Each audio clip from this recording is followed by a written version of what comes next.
Hello, everyone. Yeah, all the people, hello.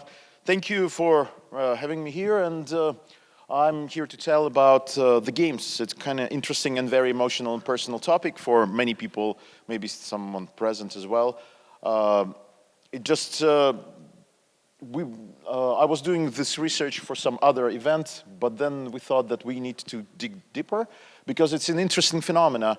Actually, in Ukraine, we started doing games about war, and nothing like anything else.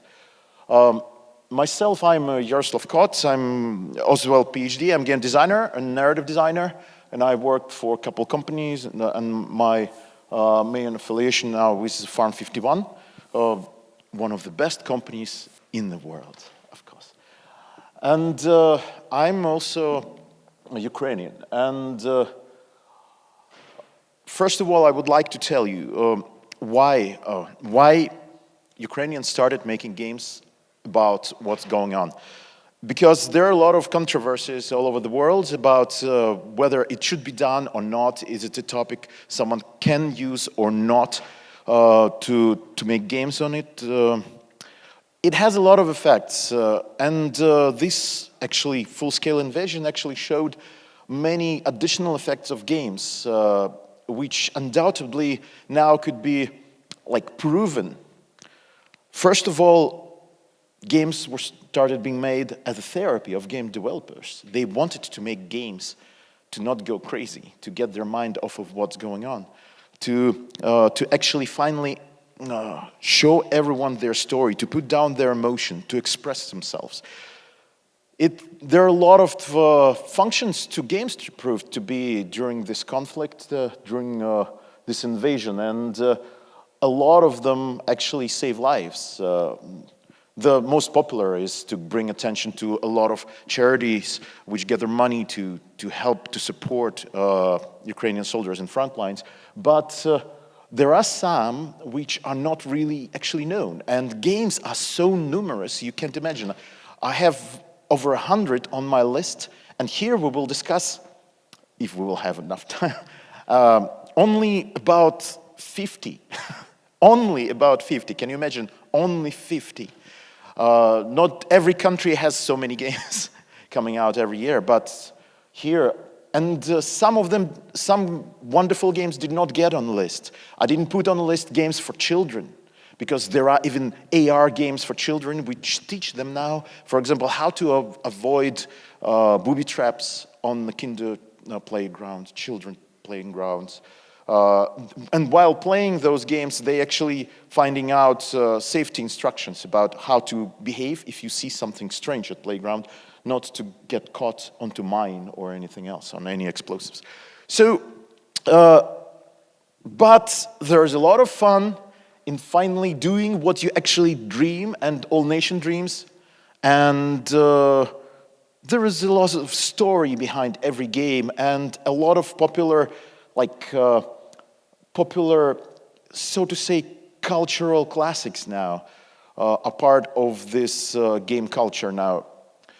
So let's discuss it, and on the way as we will discuss games, hopefully I will try to tell you what it actually means and why this game was created this way, and what symbol actually means what to Ukrainian people and to people of the world who look after the news and from the very beginning. So first of all, I would like to start from bomb shelters, because some of the first experiences which people had, like we'll start from sad, we'll go to more fun stuff, and then maybe we'll go to nice things.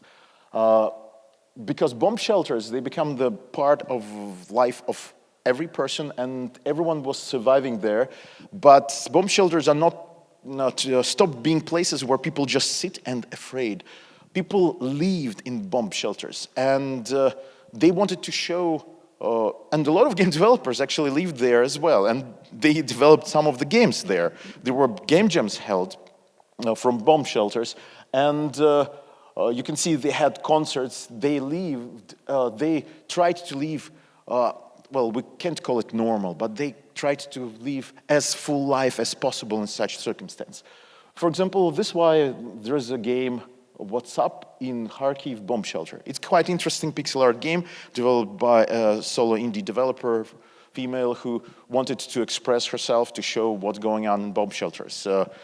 If anyone is interested, can check it out. But after that became part of the life of every Ukrainian, then suddenly the best news ever that Bayraktars, which were in the army, finally started working. Bayraktar became almost a folklore figure.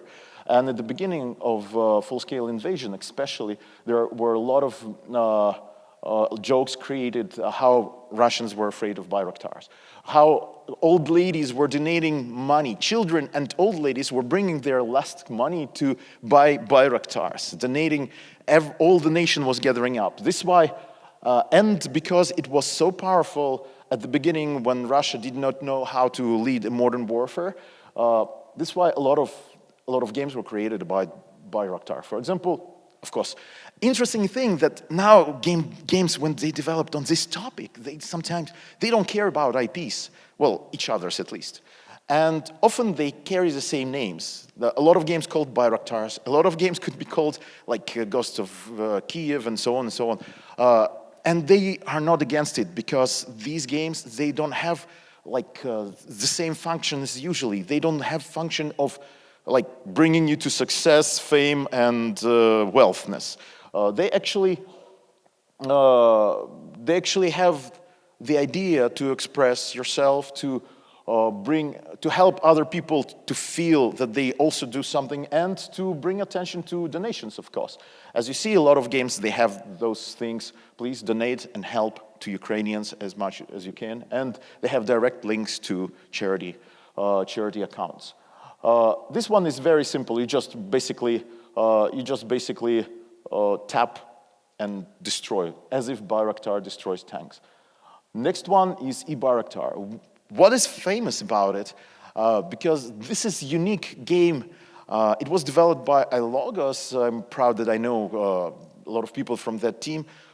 They developed it on first days of full-scale invasion because it was a meme that Russians so much were afraid of Bayraktars that, and it was so easy to operate Bayraktars because operator was safe, that they would add to their digital government function that any citizen could actually operate it and shoot some Russian machinery. Because you should understand that it was very intense, and to do something like it was hatred. And it is hatred because people just arrived and started killing and destroying. So this game, Bayraktar, basically it's very simple. You just kill from the top, also just by tapping different machinery. It appeared in digital government of Ukraine. It's actually not part of any store. It's there where personal data and passport information of every citizen of the country is kept. So every citizen, when he enters his digital government portfolio, he can choose and play eBayraktar. So that means that government itself approved it and understood its therapeutic effects, because a lot of people really wanted to do something, but they couldn't. And this helplessness in this circumstance really makes people burning out. You know, a lot of people were trying to enlist in the army and stuff. Huge lines were standing there. Different people were there, but a lot of people wanted to do something, to do their input. And this way, they could at least bring their stress down, to be less angry, to bring some emotions down. And it actually proven to be a very famous project and successful. Also, this actually developed by American indie developer who decided to develop it on Commodore 64. And also all profits from it actually donated to Ukrainian relief in United Kingdom. So kind of interesting that even foreigners started supporting these memes and this folklore culture, so to say. As you can see, they pretty interesting normal Commodore game, which full scale. And it was really well proven by a lot of people online when she only demonstrated the notion, the desire to make it. And this is pretty interesting. It actually, you maybe heard that Lesser Evil decided to publish it. The game Death from Above. Drones and Bayraktars also a type of drone. Drones are really playing a huge part of this conflict, and they really gave a heads to Ukraine, which was actually technologically, brain-wise, more advanced. Since 2014, a lot of people, a lot of projects, digital projects were developed to fight, and drones, land drones included. And because defense was taking more seriously since 2014, drones really gave an edge to Ukrainians at the beginning of the full-scale invasion. So, and this game is actually of a good quality, and unlike any other, it's not casual, hyper-casual, quite interesting game with interesting missions, which you can play and train, perhaps, to operate drones yourself in the future. Tractors. Tractor is a big pride of Ukrainian nation because first of all, tractors become famous when during COVID, during invasion, tractors would go in the field and actually do their farming thing, no matter what happens in the country. And also, it was funny that at the beginning of war, when Ukraine started getting the edge and pushing Russians away, a lot of machinery of Russians was actually left and behind, and a lot of tanks. There are a lot of videos. You can Google them up. You will find of tractors just bringing tanks and other military machinery just to anywhere they want. People were stealing them. Some gypsies were stealing them, and it became a quite interesting part of folklore. So, of course, it led us to the next moment, and it created the whole different group of games. Grand Theft Tractor, for example, Ukraine, which has, you can see that there also were banners all over Ukraine planted as a part of psychological warfare, showing those tractors stealing tanks and stuff like that. So it's quite interesting game, very developed with nice graphics, and I would suggest you even to play it. It has nice missions and quite decent. Of course, it's not that long as we would like it to be, but some people hope that it will be over soon. Farmers Stealing Tanks, browser game, which is very simple. Basically, you have tank and you have tractor, and you have to drive to tanks which lost fuel and bringing them into the shed. But this game consists of another folklore moment. It has cans of pickled cucumbers. The problem is, the fun part is that there was a case in Kiev when one lady actually used cucumbers, a can of cucumbers, to bring down a drone, and it became very famous. So in this game, tractor actually picks up some cucumbers and shoots down the helicopters. So it's something to have fun and to enjoy. Basically, it's fascinating how the perception changes. For example, if we go farther to the west, it would be considered like violence and everything. But in this circumstance, it's like survival and therapy. It's better to do it with them in games than live. Maybe meeting. Okay, 300 farmers. Of course, it's analogy to 300 Spartans. Basically, this game is very casual, and it has like basic snake mechanics. You're getting a line of tanks, and you travel to get another one, and you die if you touch your own like chain of tanks. This one doesn't remind you anything? Of course, it's like, tractor against tank, tour wars. So basically, it's a tractor tank limbo. And it's fascinating that you can see that everything goes. Every person and every developer just uses everything that inspires him. And games are quite different, even though they have similar topic. This one is interesting still, Russian tank. Also, it has snake mechanics, but it's more developed. It has few maps and quite interesting other mechanics to go with it, and developed AI developed the behavior of Russian tanks. And of course, the most advanced game of all of them is Ukrainian Farmy, which is basically. I'm sure that they will do another version of it, and afterward, or in a year, it would be like AAA game, which you can all enjoy. Chernobyevka. Chernobyevka is a part of. It's also one group of whole group of games. Chernobyevka is famous for being one place where Russian troops were lured out and then destroyed all at once. It was a place where all weaponry was already already used to shoot. They already tested their weapons and they knew how to hit this specific spot. And they were letting Russians to take over this spot and set up their camp and headquarters many times, like a dozen times. And dozen times Russian troops were getting into the same trap over and over and over. So it was already a joke that Chernobyevka happened again. And some general or colonel would die there. And this is why it's a joke that Chernobyevka is like a black hole where Russians just disappear.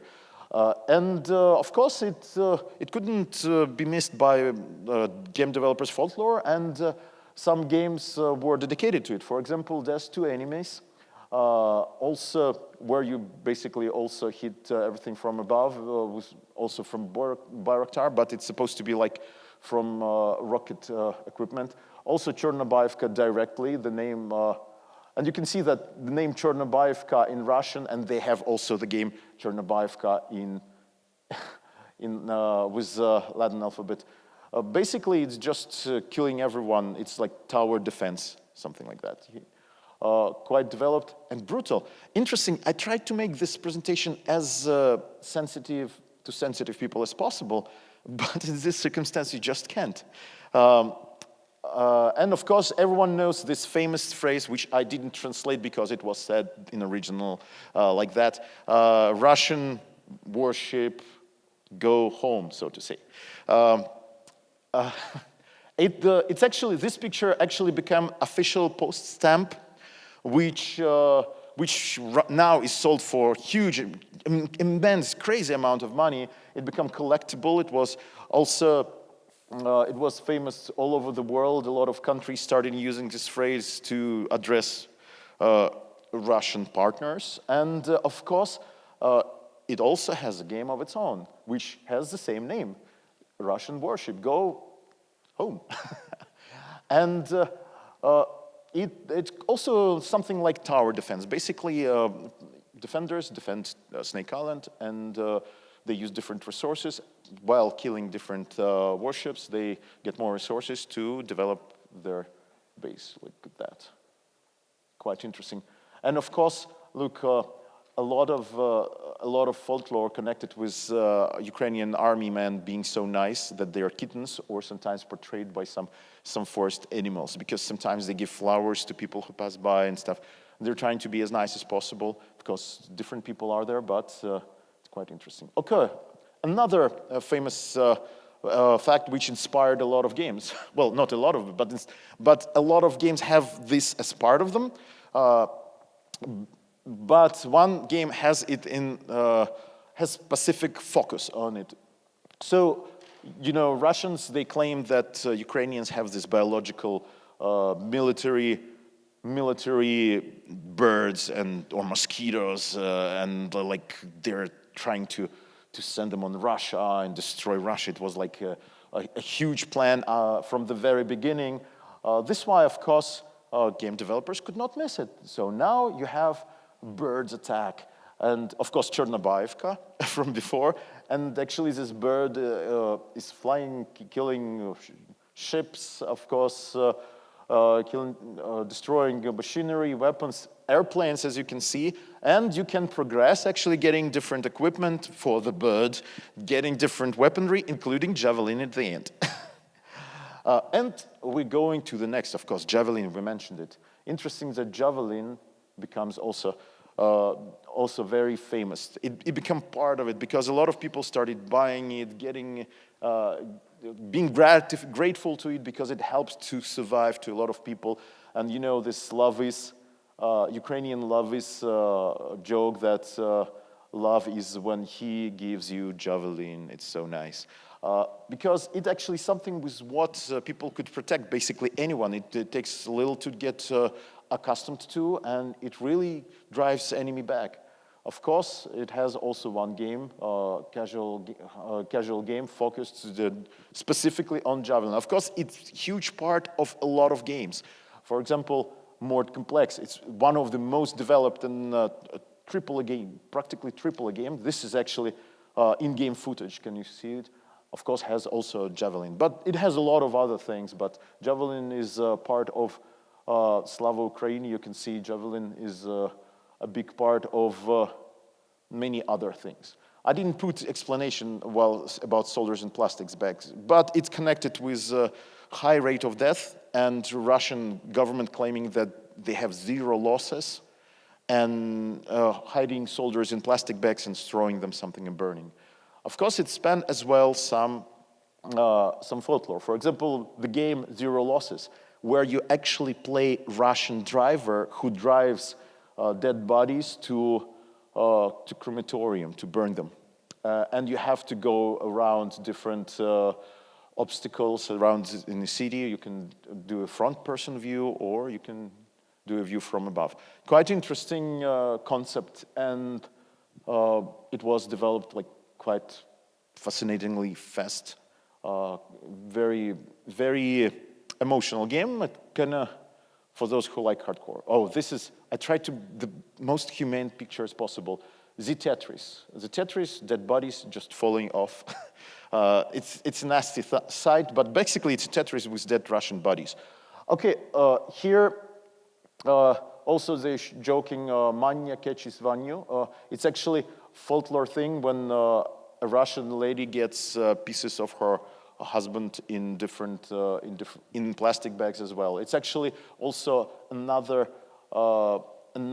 cultural anchor there, because you know in Soviet Union they stole. This is Nu Pogodi. It's actually a game developed in Soviet Union, and it's actually a copy of Nintendo Switch. You know, Russia stole everything like without even caring, so basically they developed this game, and they're basically wolf is catching eggs which are falling from forward. So this mechanic actually is taken from a Russian game which they stole from Nintendo a long time ago. Okay, it's tough. I mean, when you're making a report about this, such pictures as like the softest considered, because it's just a zombie. Everyone has zombie. I mean, we have there a lot of games about zombies, so it's not just pieces of a living person. Russians call zombies by folklore as well because of letter Z. It fits perfectly. It's a minus because a lot of cool games like DayZ and so on cannot be promoted that well anymore. But that actually, why they got letter Z is because when they just started an invasion, before that they had war games, and parts of their army were marked by the sides of the world. So they had west, they had east, but for Russians is Z, like west is Zapad, so they had Z. They had V for the west part of the army, and so on. They had O for Ost, and it kind of. But then these letters become like symbols of aggression.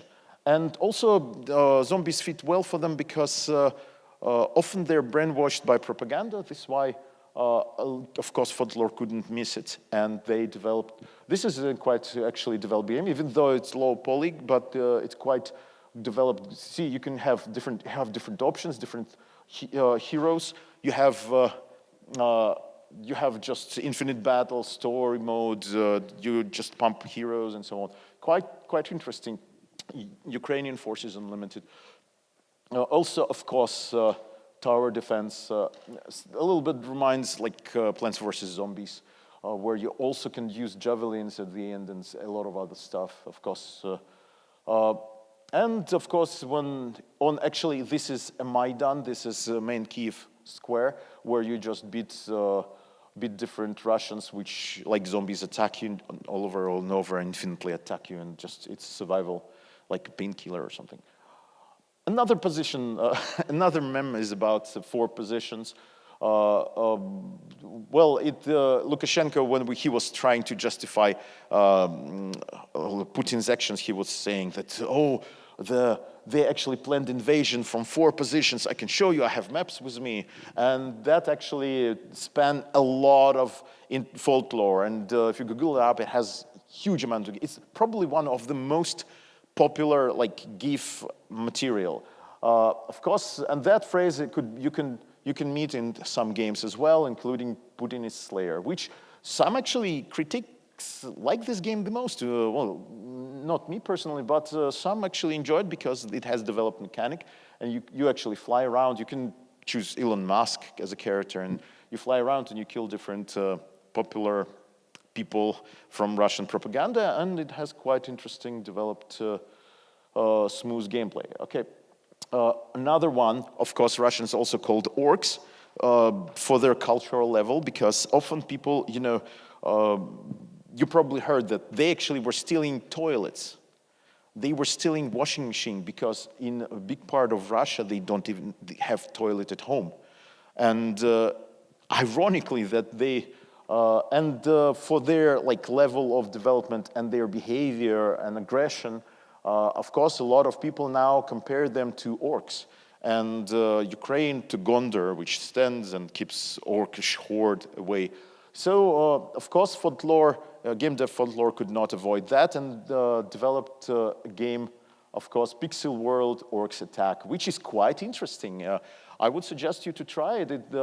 It's really fun to play, and you actually build their city, and you actually it has links to a lot of similar games which you might have played, but it's really a quality done game. Of course, Ukraine Defense Force Tactics, actually a game which was actually presented in Pixel Heaven even last year. It also developed to show there are 4 directions from which Russians attack, and actually while on, you use tactics to protect Ukrainian kittens. It's very famous and old tradition to call Ukrainian soldiers kittens for how cute they behave sometimes, how emotional they are. It's actually part of World War II joke. But also you can find, if you Google up, you can find in YouTube a movie which called Our Kittens, which is about Russian invasion in 2014, which to my point of view is one of the best movies about war, even though it's a very deep comedy, but it was filmed by people who actually were on front lines, and one of the actors actually was part of that story, and he actually playing himself in that movie. So it's a movie made by veterans about and it's comedy, can you imagine? Some people, it's a little different. When you're in peaceful state, you could consider some things offensive and some things a tragedy. Yes, indeed, war is a tragedy, torturing and jails, repression is a tragedy, but people there to survive have to use a lot of humor, and so sometimes it doesn't feel like tragedy for them from inside, because they're trying to not make a tragedy. They cannot survive if they would make a tragedy there in one place. This is why a lot of creativity goes into supporting, and we sing bomb shelters. People are playing violins, there are concerts, and a lot of people trying to share whatever expertise they have to make it more fun to each other, to keep mind of the bad things, because bad things always with us. And this is why a lot of comedy and jokes also spend from it. And this is why game developers using humor to humiliate the invaders.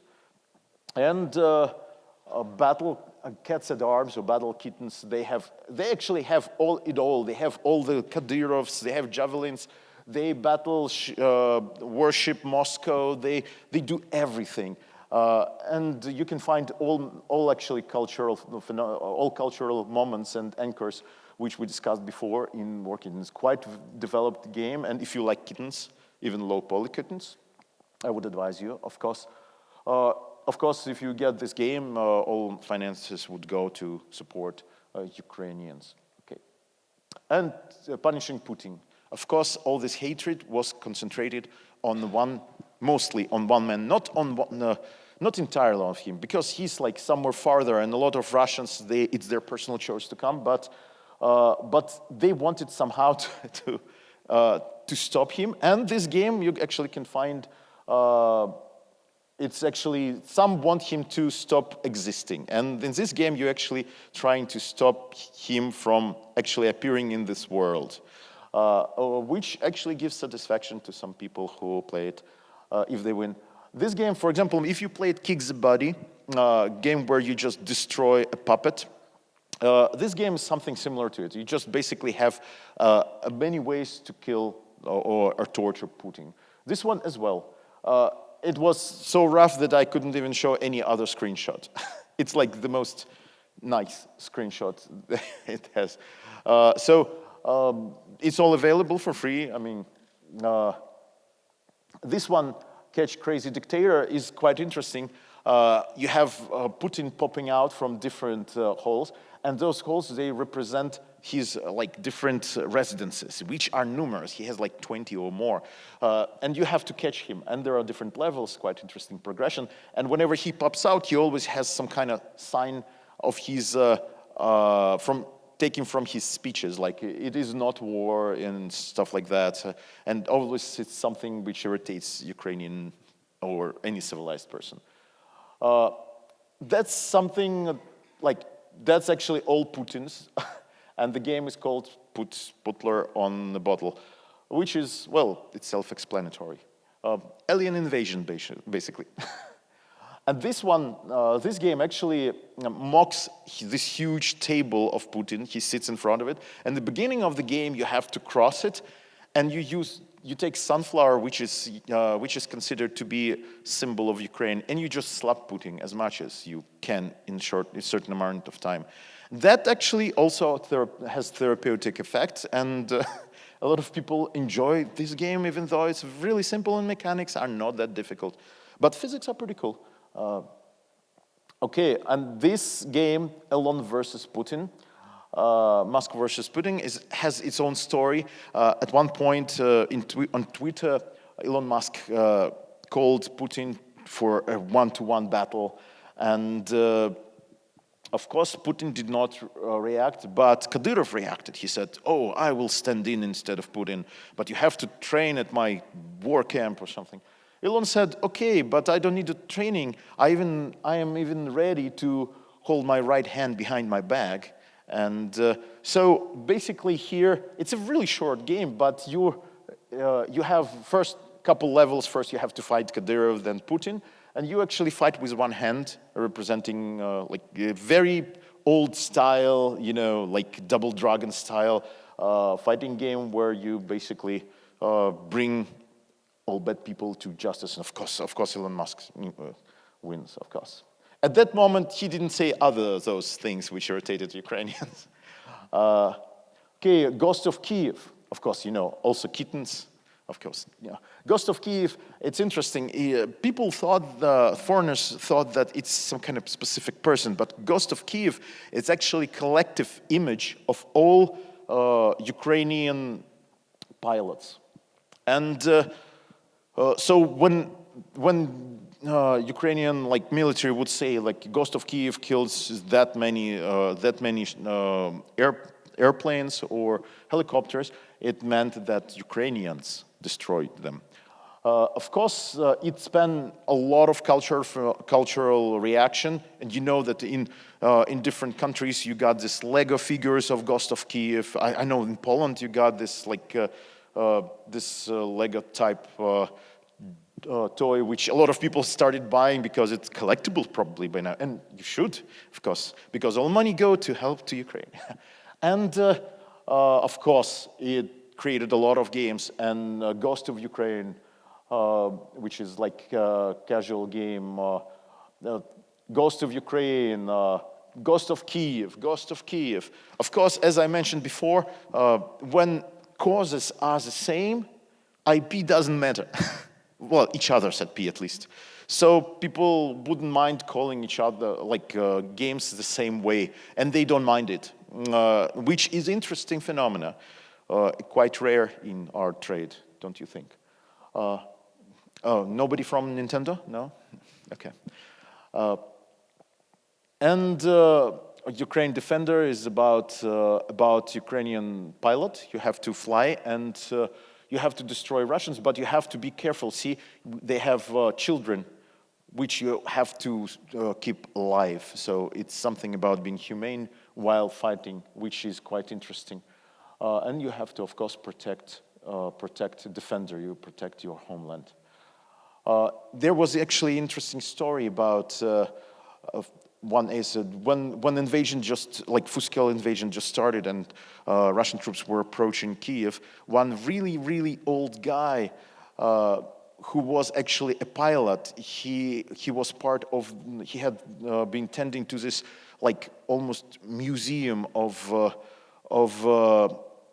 airplanes. He actually got on the plane and he was bringing fire on himself to give time to Ukrainian pilots to start and to get into the sky and start fighting. He died, and some say that this game is dedicated to him. This is why it also has its own emotional value.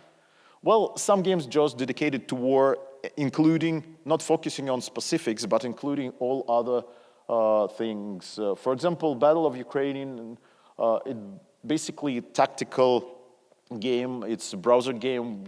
It's relatively quick, but you have to decide how to distribute troops to beat the enemy. And the Russians are signed as orcs here as well. It's to also mentioning that cultural phenomenon about orcs. Protect Ukraine, quite interesting game, which also has potential to be tabletop game. Basically, you also use your tactics to protect Ukraine from Russian invasion.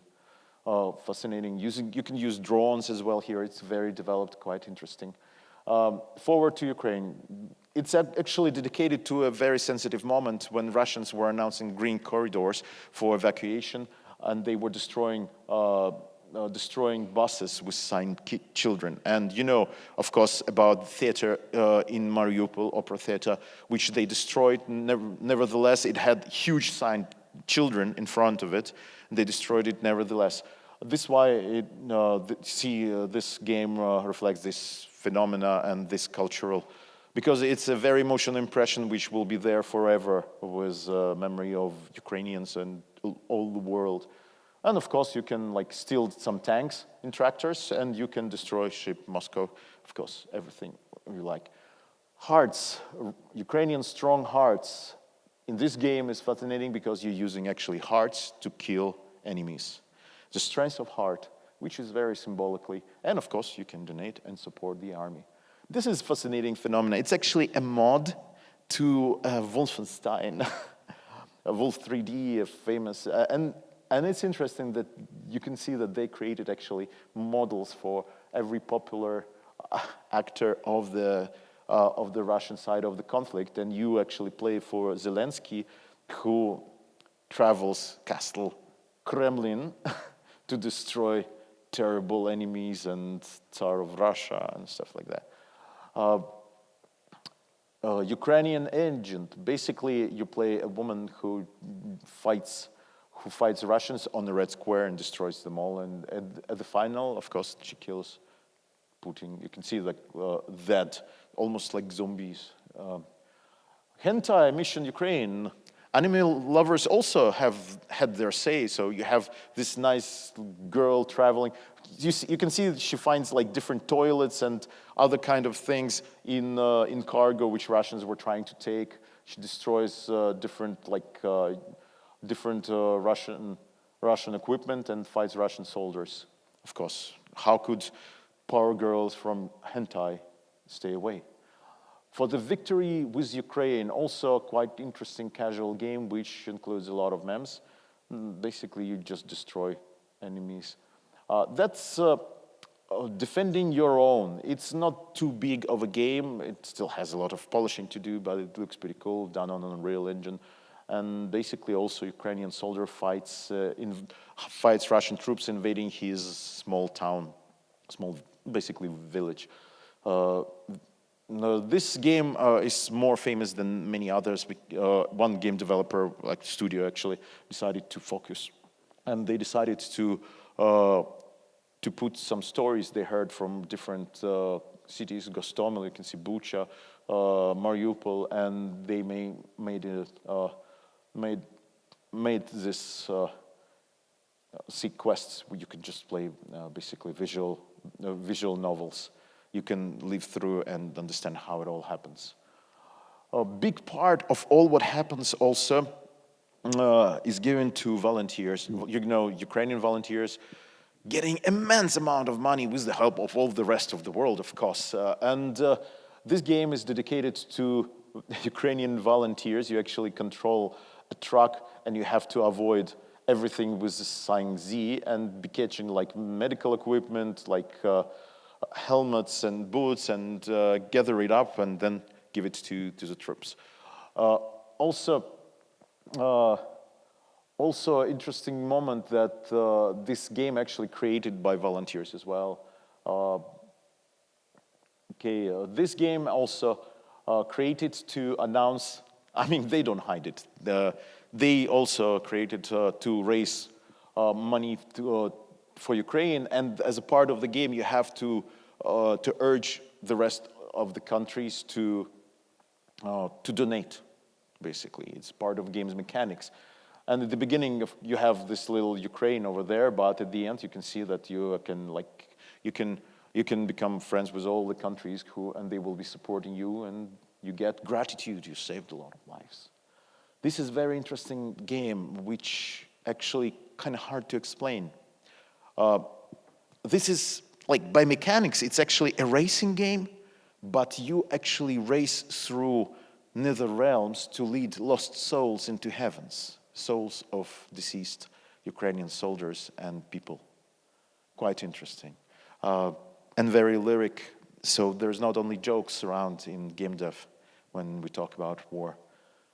This game is still about to come out. It would be really deep, developed by a very experienced and known developer, and they want to make something like more complex version of this war of mine, in reflecting own experiences, because they recognize it's being, of course, most of these games, all of them, were developed from inside of the country, from inside of Ukraine. This thinking about futures, not all games about fighting, killing, surviving. Hollow Home, we're seeing some games are about building, rebuilding.